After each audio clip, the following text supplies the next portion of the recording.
अस्सलामुअलैकुम दोस्तों, H store की जानिब से तमाम दोस्तों को मेरा सलाम। किताब जो आपके सामने पेश खिदमत है उसका नाम है नामूस। अलिफ शफ़क़ साहिबा की एक किताब है। इसके पीछे ही आपको नज़र आ रहा होगा 40 चिराग इश्क के, ये भी उन्हीं की किताब है और ये उनका नया टाइटल लेके हाजिर हुआ हूँ। नामूस या फिर ऑनर इसका जो है नाम है। किताब देख लेते हैं। खूबसूरत जो है इसका, सबसे फर्स्ट ऑफ ऑल तो बहुत खूबसूरत इसका जो है फ्रंट है। इस किताब के अंदर साफ़ सुथरे 360 के लगभग पेजेस हैं। खूबसूरत और आँखों को पढ़ने के लिए जो है वो कंफर्टेबल पेजेस है।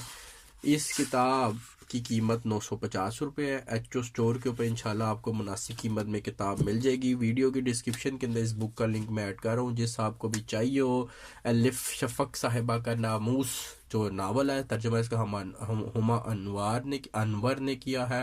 एचओ स्टोर पे अवेलेबल है। वीडियो की डिस्क्रिप्शन में लिंक है, आप एचओ स्टोर पे किताब का ऑर्डर कर सकते हैं। Thank you ji.